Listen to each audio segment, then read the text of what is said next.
Bonjour à tous. Cette séquence vidéo sera dédiée aux dispositifs d'entrée.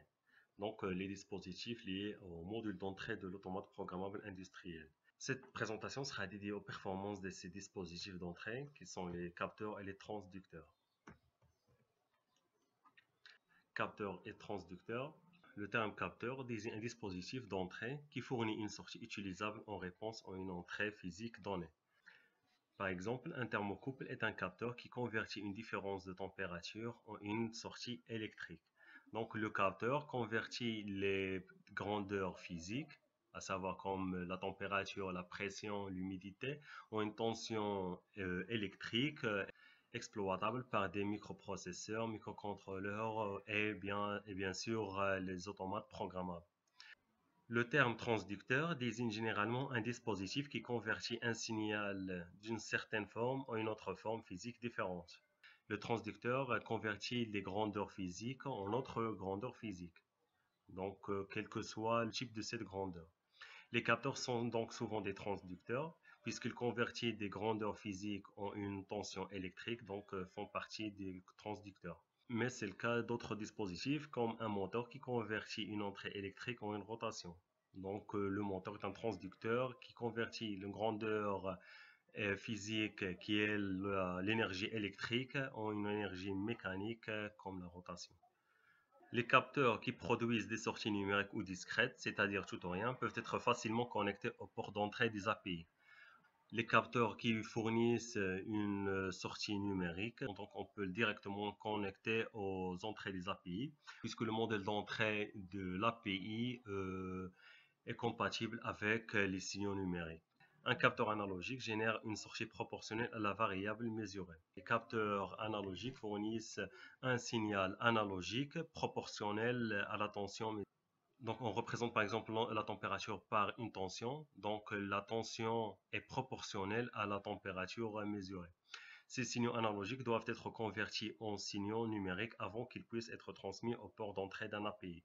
Donc, puisque les ports d'entrée des API sont de type numérique, il nous faut des convertisseurs analogiques numériques afin d'exploiter les mesures de ces capteurs analogiques.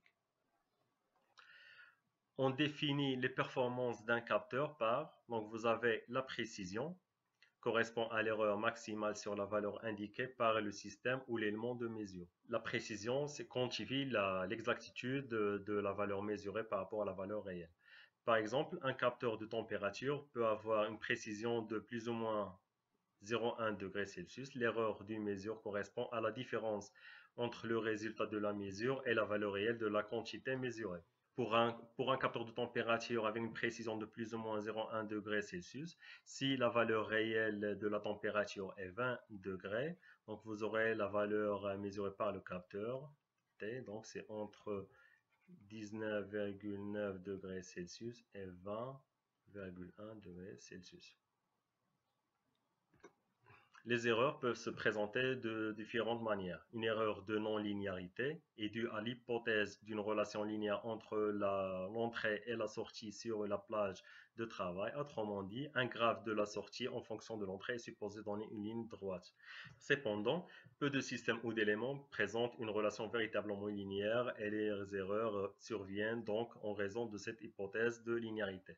La représentation entre la valeur réelle et la valeur mesurée, donc dans le cas idéal, vous aurez une droite qui passe par l'origine. Vous avez les valeurs mesurées, donc vous avez une valeur réelle proportionnelle. Par contre, dans le cas réel, donc vous avez cette non-linéarité entre les valeurs mesurées par le capteur et les valeurs réelles. Donc l'erreur de la non-linéarité, c'est la différence entre le cas idéal et l'allure de la courbe réelle. Le terme erreur d'hystérésis est employé dans le cas d'une différence sur la valeur d'une même quantité mesurée selon que cette valeur a été atteinte par une augmentation ou par diminution continue. Ainsi, un thermomètre utilisé pour mesurer la même température d'un liquide peut donner une valeur différente selon que cette température mesurée est atteinte par réchauffement ou par refroidissement du liquide. Donc, la représentation idéale serait cette droite entre la valeur mesurée et la valeur réelle. Pour un exemple de température, le réchauffement, donc vous avez cette allure entre la valeur mesurée et la valeur réelle. Et pour le refroidissement, donc vous avez cette allure-là. Donc, pour la même valeur mesurée, donc vous avez deux valeurs, soit par réchauffement ou bien par refroidissement, donc, pour la même valeur. La plage d'une variable d'un système correspond aux limites de la variation des entrées. Donc, par exemple, un capteur de température à résistance peut avoir une plage allant de moins 200 degrés Celsius à plus 800 degrés Celsius. C'est la plage dans laquelle le capteur peut donner des mesures exactes. Donc, pour mesurer des températures au-delà de 800 degrés Celsius, vous aurez besoin d'un capteur. Sa plage inclut la température à mesurer. Temps de réponse, de montée et d'établissement. Lorsque la valeur d'entrée d'un capteur change, il faut un certain temps pour atteindre et conserver la valeur d'état stationnaire. Le temps de réponse correspond au temps écoulé après que l'entrée d'un système ou d'un élément a brutalement augmenté de 0 à une valeur constante, jusqu'au point où le système ou l'élément produit une sortie qui correspond à un pourcentage donné, par exemple 95% de la valeur d'entrée. Le temps de réponse, c'est l'instant où le capteur fournit un pourcentage près, par exemple 95% de la valeur d'entrée. Le temps de montée correspond au temps mis par la sortie pour passer d'un pourcentage donné à l'instant stationnaire.